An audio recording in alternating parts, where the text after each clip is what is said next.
Quando falamos de independência dos Estados Unidos e nos referimos à nação norte-americana, geralmente vem à nossa mente boas ideias, informações positivas sobre sobre os Estados Unidos da América. Mas será que a história norte-americana só teve aspectos positivos? Será que não houve nenhum problema ao longo de toda a trajetória da formação dessa grande e poderosa nação? Ou será que também boa parte da informação que chega até nós faz parte de um processo de construção histórica conduzido e orientado pela própria sociedade norte-americana?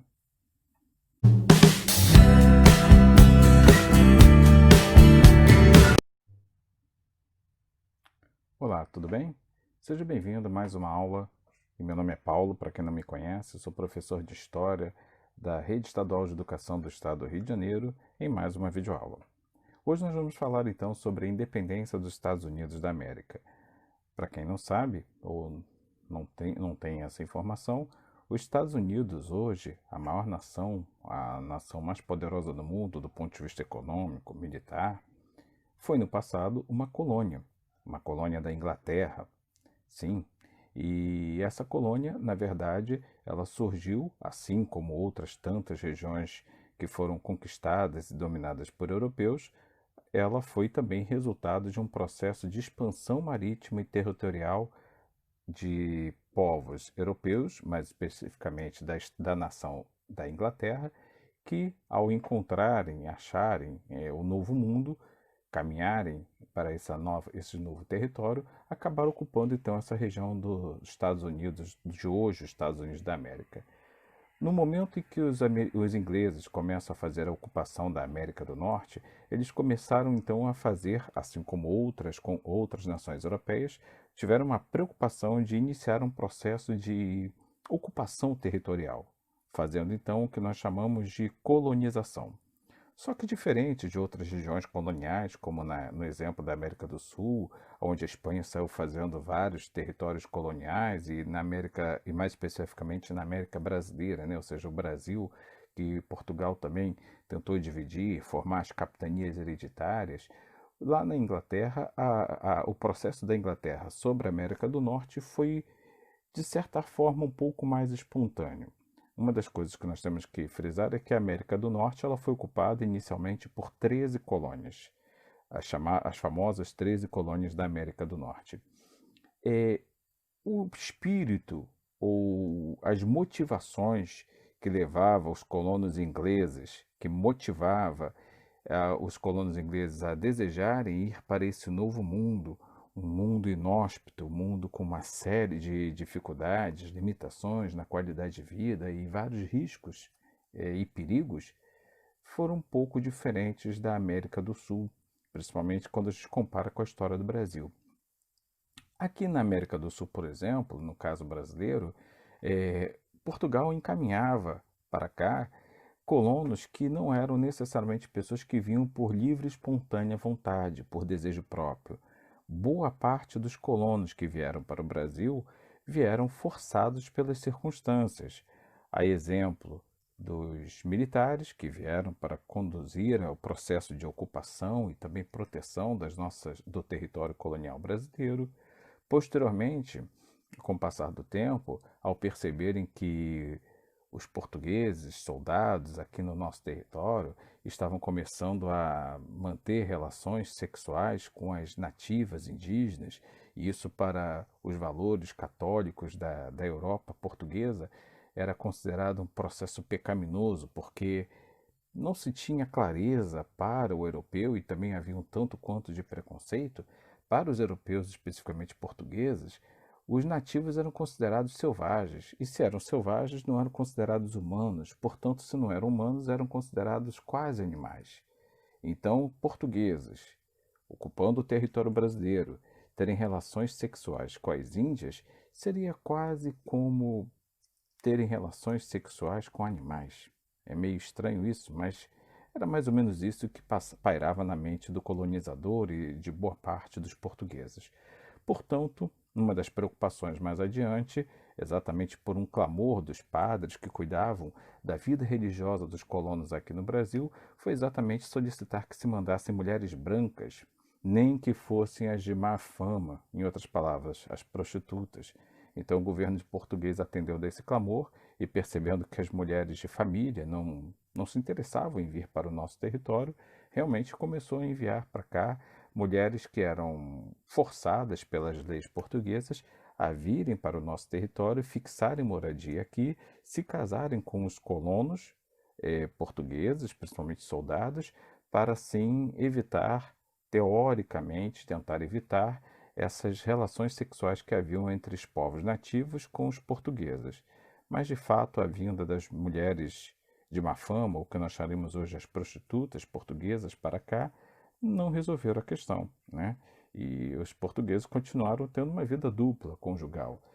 Estavam com suas mulheres, que no passado não tinham tido uma vida, vamos dizer assim, muito familiar, e ao mesmo tempo continuavam tendo seus casos amorosos com as nativas, com as indígenas, né? E isso, lógico, aquelas tribos que eram consideradas já domesticadas pelo europeu.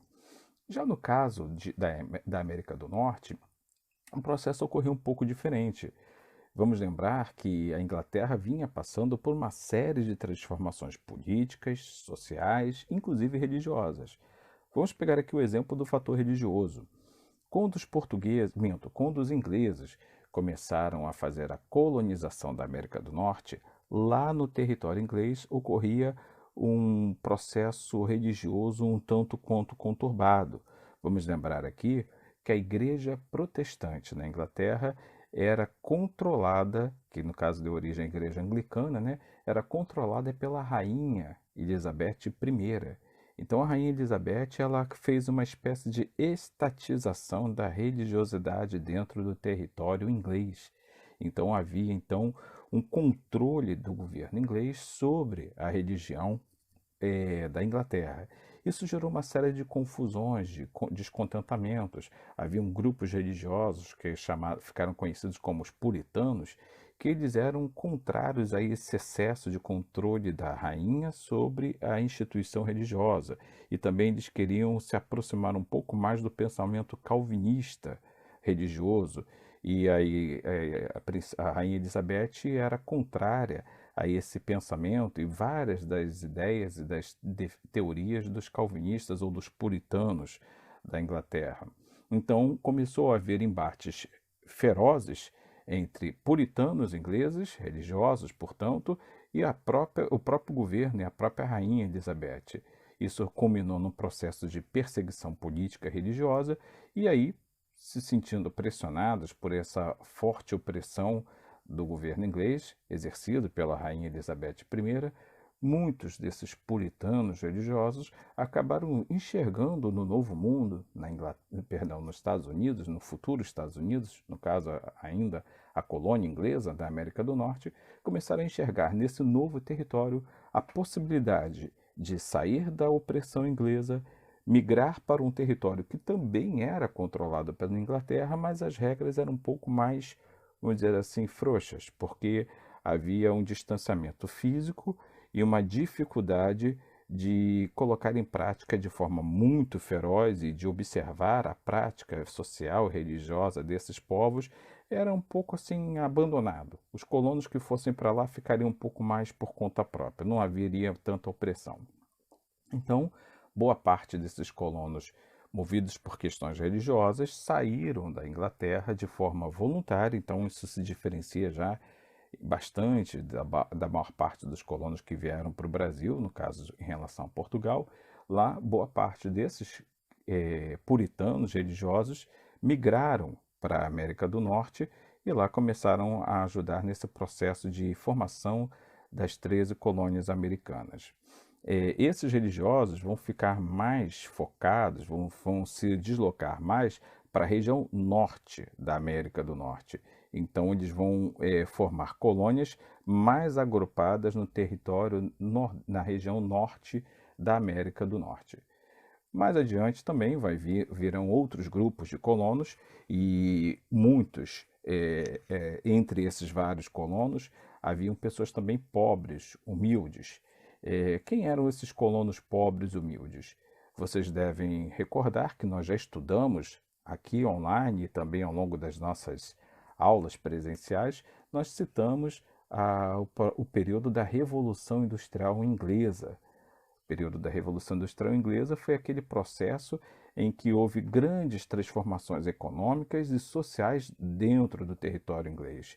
E uma dessas grandes modificações do sistema produtivo, econômico e social da Inglaterra passava por aquela questão que nós já havíamos falado anteriormente, que foi o chamado cercamento dos campos. Para quem não recorda, vou rapidamente relembrar aqui.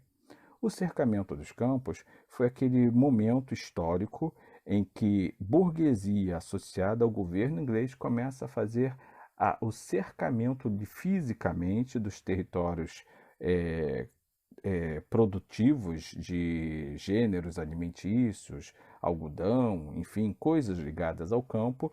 E ao cercar esses territórios, as famílias que já estavam há gerações, pós-gerações, produzindo nesses territórios foram expulsos, sob a argumentação de que eles não tinham propriedade da terra, não tinham títulos de propriedade de terra.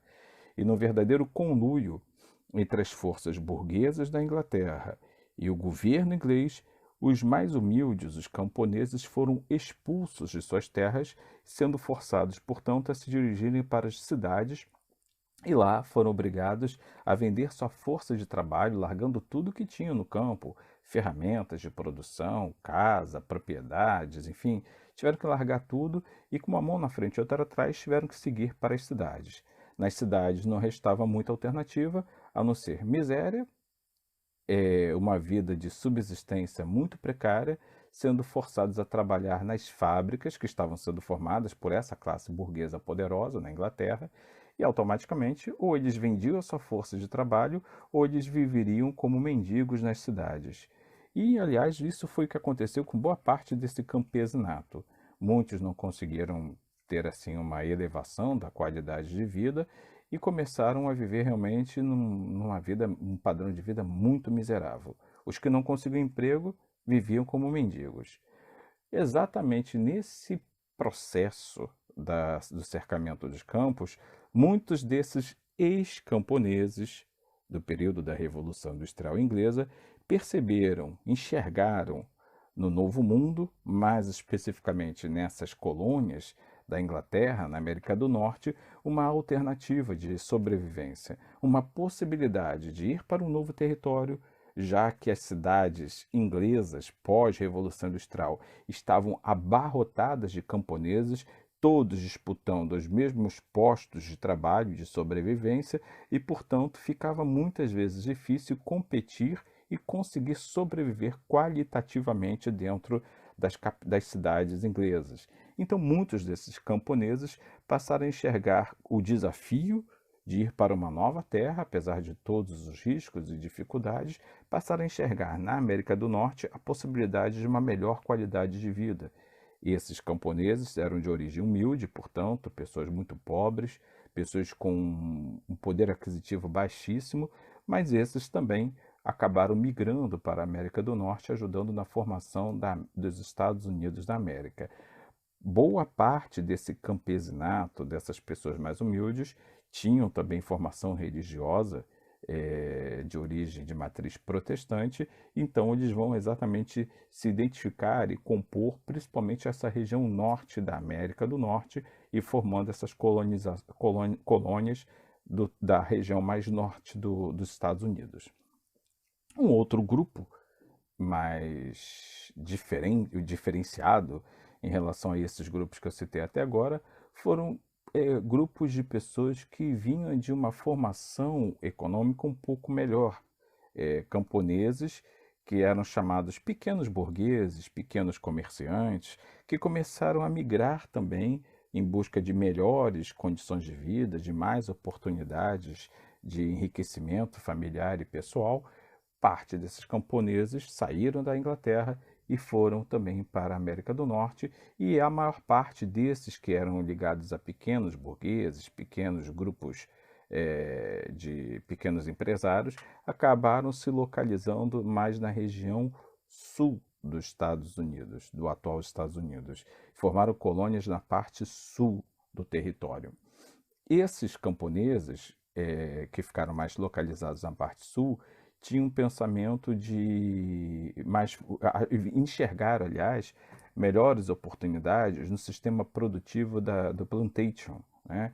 Que seria exatamente a formação de atividades econômicas ligadas à monocultura, bem similar ao que aconteceu aqui no Brasil, onde os portugueses implementaram, depois de algum tempo, a monocultura da cana-de-açúcar para produzir riqueza a partir do campo para gerar lucro para a metrópole portuguesa. No caso lá, nos Estados Unidos, eles começaram a implementar algumas culturas na região sul, e essas culturas, obviamente, como a atividade econômica era basicamente na região sul, nas colônias do sul dos Estados Unidos, eram basicamente atividade agrícola, exigia elevada quantidade do uso de mão de obra de pessoas para plantar, colher, cuidar de todo esse processo ligado à terra.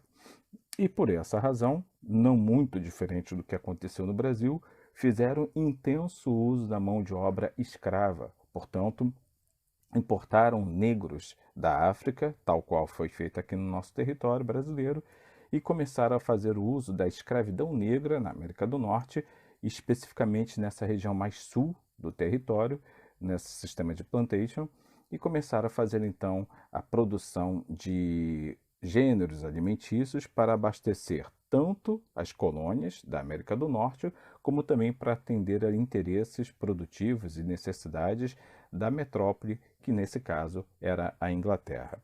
Bom, com esse cenário a gente consegue dar uma ilustrada, né, de como foi feita mais ou menos a formação, a composição do quadro de pessoas que saíam da Inglaterra para o território da América do Norte. Bem, um outro grupo que não podemos deixar de falar sobre esse processo de colonização da América do Norte está relacionado aos povos nativos. Assim como se tem ainda poucos nativos do Brasil na época da chegada dos europeus aqui no nosso território, lá na América do Norte também haviam povos nativos. E, infelizmente, a história não foi muito diferente do que aconteceu aqui. A esses povos nativos foi traçado, né, uma programação de extermínio em massa. Os colonos da Inglaterra, os colonos ingleses na América do Norte, viam nesses povos nativos verdadeiros inimigos, porque afinal os nativos olhavam os ingleses que vinham da Europa como povos invasores, e de fato eram invasores. Então, toda vez que os ingleses tentavam invadir o território dos povos tradicionais e os ingleses tentavam, na base da arma e da força bruta, expulsar os indígenas, esses reagiam. Reagiam porque, afinal, eles entendiam que ali era a terra deles, eram territórios onde eles caçavam, onde tiravam sua subsistência, colhiam frutos, alimentos, e enxergavam, então, os ingleses, os colonos ingleses, como invasores perigosos. Então, as guerras, os conflitos entre povos nativos e os colonos ingleses foram intensos. Mas, assim como aconteceu na maior parte dos territórios coloniais pelo mundo afora, onde os europeus vinham com a força das armas, com uma tecnologia de guerra muito superior aos povos nativos, isso fez com que exatamente se repetisse dentro do território da América do Norte o que aconteceu em outros territórios. Os ingleses, com a força das armas, foram gradualmente forçando a migração dos povos indígenas para regiões mais afastadas com menor interesse econômico por parte dos colonos. E nesse processo em que eles eram forçados a recuar, os povos nativos, eles também foram intensamente massacrados. Então, não foi assim apenas, ó, chega para lá que nós vamos ficar aqui. Esse chega para lá foi feito através de muito tiro, muito uso de intenso armamento, arma de fogo. Então, os nativos foram forçados a migrar depois de muita guerra e da perda de muitas vidas de elementos das suas tribos. Com isso, as tribos foram sendo gradualmente reduzidas pela força das armas dos colonos ingleses. Consequência disso, com o passar dos anos, não muito diferente do que aconteceu aqui em nosso território, os povos indígenas foram sendo reduzidos, limitados a determinadas regiões que, com o passar do tempo, os colonos ingleses, o novo Estados Unidos, a nova nação americana formada posteriormente, criam as chamadas reservas indígenas, mas ficaram literalmente entregues à sorte, entregues à situação de pobreza, miséria, um padrão de vida de subsistência muito miserável e, assim, poucas ações do Estado preocupadas em preservar a qualidade de vida desses povos remanescentes. Então, como a gente observa, a história dos Estados Unidos não é feita apenas de coisas positivas e vitórias. Como em qualquer outro lugar do mundo, existem aspectos positivos, mas existem também aspectos negativos. Mas esse novo oeste tem pouco espaço para os habitantes originais.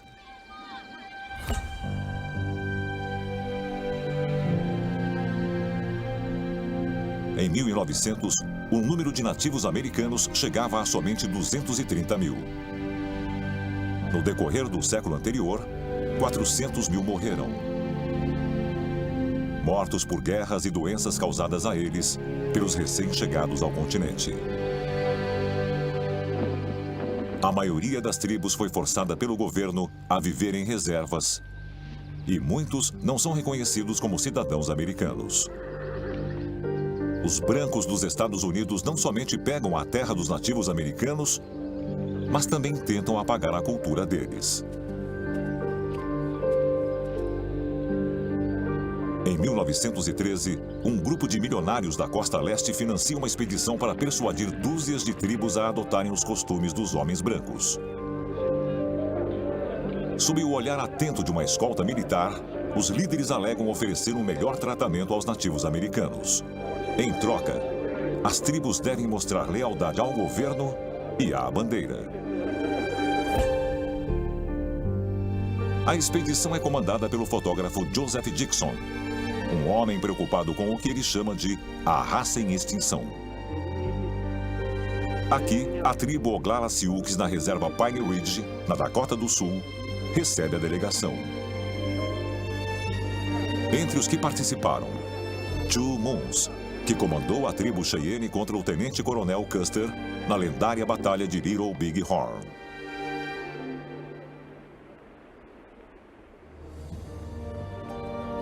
Disseram para as tribos que aquela lealdade lhes daria um futuro melhor. Mas nas próximas décadas, muitos dos habitantes originais dos Estados Unidos viverão na pobreza e no isolamento. Outra coisa importante também a ser dita está relacionado ao processo de independência dessas 13 colônias. Depois de vários anos de colonização, os colonos adquiriram, durante um bom tempo de permanência ao longo dos seus anos lá na América do Norte, uma certa independência com relação à metrópole que era a Inglaterra. Isso não quer dizer que não existissem regras coloniais. Havia um pacto colonial, haviam regras que a metrópole impunha aos territórios coloniais da América do Norte e que forçava os colonos a se submeter a determinadas regras. Entre essas regras, principalmente o pagamento de tributos, de impostos ao território da Inglaterra. A Inglaterra tinha uma alta lucratividade com os territórios coloniais da América do Norte, dessas 13 colônias da América do Norte. Porém, a América do Norte ficou um pouco livre durante um bom tempo dessa preocupação opressiva da metrópole da Inglaterra por uma série de fatores. E o mais importante que vem ao caso aqui a gente destacar foi exatamente no período do bloqueio continental proclamado por Napoleão Bonaparte. Vocês devem recordar que Napoleão, da França, desejando criar uma certa concorrência com a Inglaterra, com a potência inglesa, o Napoleão começou a fazer uma forte industrialização da nação francesa. E esse processo de forte industrialização gerava uma concorrência com produtos produzidos pela forte indústria inglesa que já havia passado pela Revolução Industrial.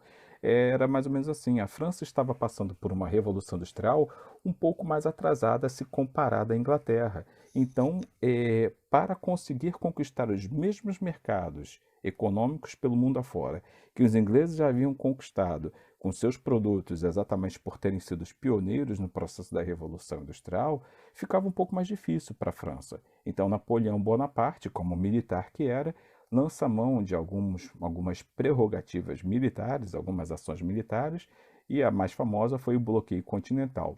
E tudo isso visava criar dificuldades ao desenvolvimento econômico industrial da Inglaterra, travar esse desenvolvimento e superar a Inglaterra através de ações militares, forçando a boa parte do mundo a passar a comprar produtos industrializados da França e não mais da Inglaterra.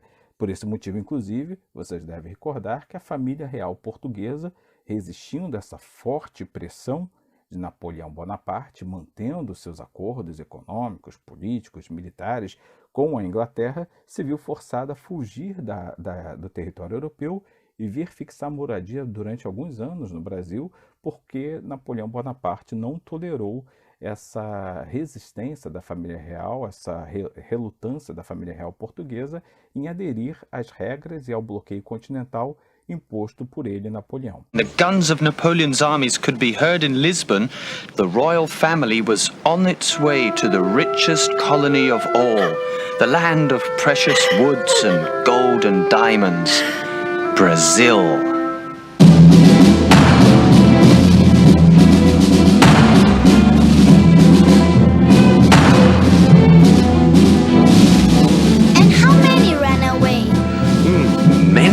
Maybe 15,000. There were 36 ships in all, ranging from warships to merchant ships and brigantines and the British fleet, captained by Admiral Sir Sidney Smith. But because of the tempests and the wind, the lack of wind, the ships got lost from each other and arrived in Brazil at different times. Hijo de puta!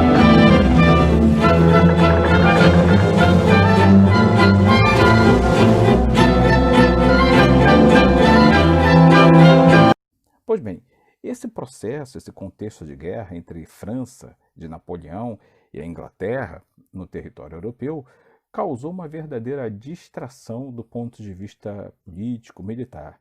Foram alguns anos em que a Inglaterra teve que se preocupar muito mais em defender os seus interesses políticos, econômicos e militares na Europa e nas regiões com quem mantinham relações comerciais, como era o caso do Brasil e Portugal, do que propriamente ficar se preocupando em cuidar milimetricamente das ações e das atividades sociais, políticas do território colonial das 13 colônias da América do Norte. Por esse motivo, por conta dessa distração, desse contexto político, militar na Europa, os ingleses, os colonos ingleses na América do Norte, se sentiram tanto quanto livres para continuar tocando a vida e fazendo suas atividades produtivas e passaram a se sentir um pouco mais, passaram a usufruir de uma certa liberdade, porque o governo inglês não estava com muita preocupação em cuidar desse território, uma vez que já era, entre aspas, um território consolidado pelos domínios ingleses, pela política inglesa. Entretanto, com o fim da Guerra Napoleônica, com a Inglaterra tendo conseguido se impor a esse processo dessa guerra com o Napoleão e com a França, a Inglaterra passa novamente a não precisa mais ficar tão preocupada com o seu território europeu e pode agora novamente voltar as suas ações, seus olhares, sua preocupação para a América do Norte. E nesse momento passava a ser necessário esse cuidado. Afinal, os colonos passaram a desejar cada vez mais liberdade. E esse processo de desejo de liberdade, inclusive, vez por outra, geravam revoltas dos colonos ingleses na América do Norte, desejando, por exemplo, a isenção de pagamentos de impostos que eram feitos à metrópole da Inglaterra. E isso começa a gerar uma série de conflitos. Então, ao longo desse processo, desses vários conflitos, os colonos da América do Norte passam, inclusive, a se negar a pagar determinadas tarifas, determinados impostos, a obedecer determinadas regras impostas pela metrópole, e assim começa um processo de desgaste da relação entre colônia e metrópole. Tudo levava a crer que já havia, então, influenciados pelo pensamento iluminista na região da América do Norte, tudo levava a crer que esses colonos, era uma questão de tempo, iriam acabar conduzindo a um processo de independência. Rebeldes americanos enfrentaram a maior superpotência militar da época, numa guerra de desafios terríveis. Para derrotar os britânicos, precisaram de serviços de inteligência, vencer doenças e achar novos caminhos de luta para sua causa revolucionária. Eles chegaram, inclusive, a formar organizações políticas representativas dos territórios coloniais de uma forma mais unificada, e esses tipos de convenções que eles criaram acabava formando uma representatividade das colônias, das 13 colônias, criando uma fala única ante ao governo da Inglaterra. Acabou que esse processo de organização política para poder defender os seus pontos de vista em relação à metrópole vai criar todas as condições para a formação de um governo centralizado, unificado, para a formação da América do Norte enquanto nação. Essa representatividade política que eu citei há pouco foram o primeiro e o segundo congresso continental dentro da colônia das regiões coloniais da América do Norte. Esses dois congressos, o primeiro e o segundo congresso continental, acabaram servindo então como uma espécie de representação política de todo o território da América do Norte das 13 colônias. Assim, tudo levava a crer, tudo já estava encaminhado para um processo de independência. O que se vê após isso é que, depois de tantos embates políticos e tantas discordâncias políticas entre os colonos ingleses e entre a Inglaterra, acabou que o inevitável ocorre. Resolve então escrever uma própria Constituição, uma Constituição que ia exatamente de encontro às necessidades deles, colonos, e eles rejeitam, portanto, o domínio da Inglaterra e começam ali então a escrever um documento que mais tarde vai dar origem à Constituição dos Estados Unidos da América. E ao proclamar esse novo conjunto de regras, essa nova Constituição, eles passaram a se autodeclarar um território independente da Inglaterra. A Inglaterra, por esse motivo, não aceitou essa atitude dos colonos, e entre 1778 e 1781 houve uma intensa guerra entre os colonos ingleses e a América do Norte. Perdão, entre os colonos ingleses da América do Norte e as forças militares da Inglaterra. Em 29 de junho, 45 navios de guerra britânicos se agruparam ao largo da ilha de Manhattan.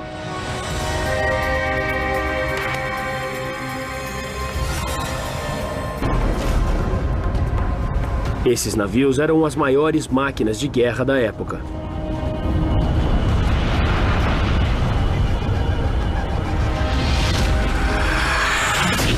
Construídos com mais de 2.000 árvores centenárias. Cada uma levava centenas de soldados e estava armado com até 64 canhões pesados. Agora! Capazes de arremessar uma bala de canhão em um alvo a 2 quilômetros de distância.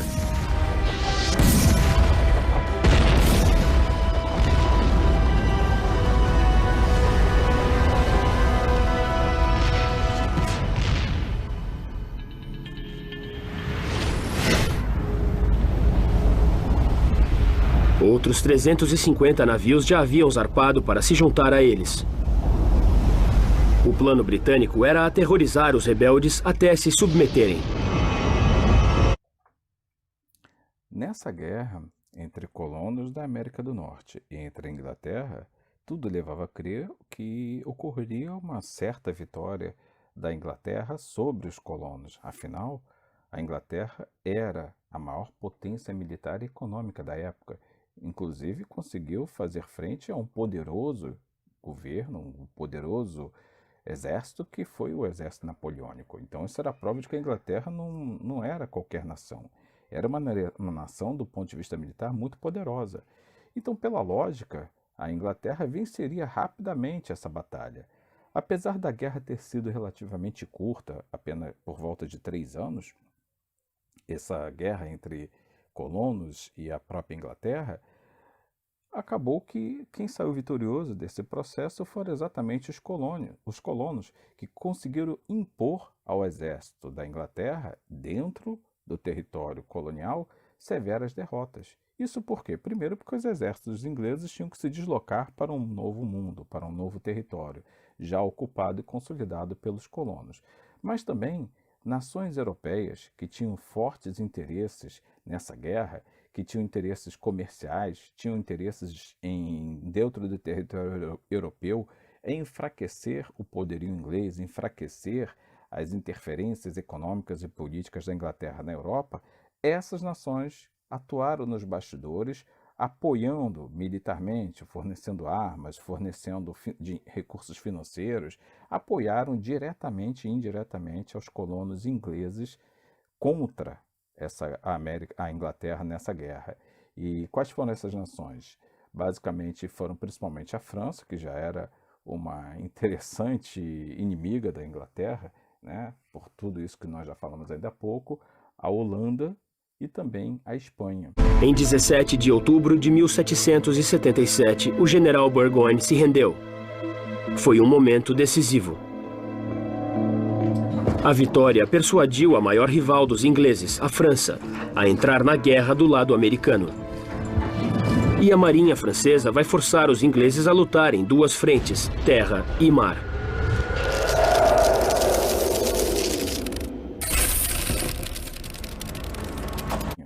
Essas 13 nações acabaram liderando o conjunto de interesses da Europa contra as interferências da Inglaterra e, consequentemente, isso favoreceu para que os colonos ingleses conseguissem impor uma derrota à Inglaterra e a Inglaterra, então, fosse forçada a assinar um termo de rendição, selando uma paz entre os 2 territórios e, finalmente, reconhecendo a independência dos Estados Unidos da América.